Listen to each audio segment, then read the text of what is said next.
Assalamualaikum warahmatullahi wabarakatuh. Pemirsa Syafana Qalbu yang dimuliakan Allah Subhanahu wa taala. Sahabat Nabi Muhammad sallallahu alaihi wasallam yang bernama Amr bin Salmah, dikarenakan kemampuannya menghafal Al-Quran pada usia 7 tahun, telah mendapatkan posisi yang istimewa di wilayahnya. Atas kepandaiannya menghafal Al-Quran, ia selalu ditunjuk menjadi imam salat jamaah dan salat jenazah.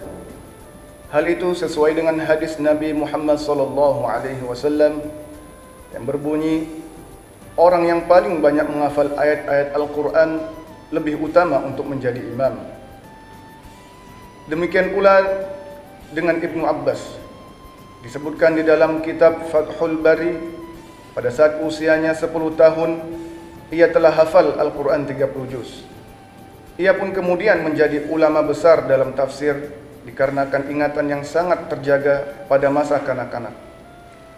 Selain itu, Al-Quran juga menjanjikan kebaikan, keberkahan, dan kenikmatan bagi penghafalnya.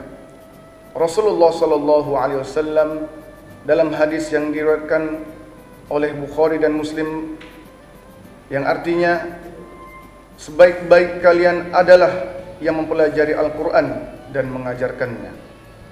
Mereka yang menghafal Al-Quran akan mendapatkan penghargaan khusus dari Rasulullah sallallahu alaihi wasallam. Hal itu pernah terjadi ketika proses pemakaman para syuhada yang gugur di perang Uhud. Nabi mengumpulkan di antara 2 orang syuhada, kemudian beliau bersabda, "Manakah di antara keduanya yang lebih banyak hafalan Al-Qur'annya?" Ketika ditunjuk kepada salah satunya, maka beliau mendahulukan pemakamannya di liang lahat. Pemirsa Syafana Qalbu yang dimuliakan Allah Subhanahu wa taala, Nabi Muhammad sallallahu alaihi wasallam pun lebih mempercayai orang yang memiliki hafalan Al-Quran paling banyak sebagai pemimpin. Dikatakan oleh Abu Hurairah, Rasulullah sallallahu alaihi wasallam telah mengutus sebuah delegasi yang banyak jumlahnya. Kemudian Rasul menguji hafalan mereka, dan kemudian satu persatu diperintahkan untuk membaca ayat Al-Quran yang sudah dihafalkan. Maka sampailah pada sahabat yang paling muda usianya. Beliau bertanya, "Surah apa yang kau hafal?" Sahabat tadi menjawab, "Aku hafal surah ini, dan surah Al-Baqarah."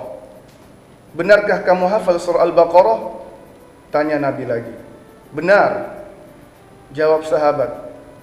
Nabi bersabda, "Berangkatlah kamu dan kamulah pemimpin delegasi." Hadis riwayat At-Tirmizi dan An-Nasai.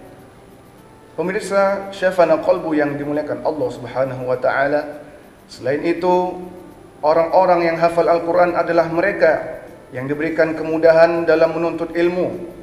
Tidak heran jika anak-anak yang hafal Al-Quran mempunyai prestasi yang cemerlang di sekolahnya dan juga prestasi cemerlang di luar sekolahnya, seperti dalam mengikuti musabaqah hifzil Quran yang mana dilaksanakan dari tingkat kecamatan, kabupaten, provinsi, sampai tingkat nasional bahkan internasional. Pemirsa Syafana Qalbu yang dimuliakan Allah Subhanahu wa taala, bahkan terdapat hadis yang menempatkan para hafiz Al-Quran di posisi yang sangat-sangat mulia, yang diriwayatkan oleh Imam Ahmad, yang artinya, sesungguhnya Allah mempunyai keluarga di antara manusia. Para sahabat bertanya, "Siapakah mereka ya Rasulullah?" Rasul menjawab, "Para ahli Al-Quran. Merekalah keluarga Allah dan pilihan-pilihannya." Selain mendapat jaminan kemuliaan di dunia, di akhirat kelak nanti para penghafal Al-Quran akan memiliki derajat yang lebih tinggi. Jaminannya adalah surganya Allah Subhanahu wa taala. Sungguh luar biasa keistimewaan dan kemuliaan yang diberikan Allah Subhanahu wa taala kepada hambanya yang menghabiskan waktunya untuk menghafal dan menjaga Al-Quran di dalam dadanya. Semoga bermanfaat. Akhirul kalam. Assalamualaikum warahmatullahi wabarakatuh.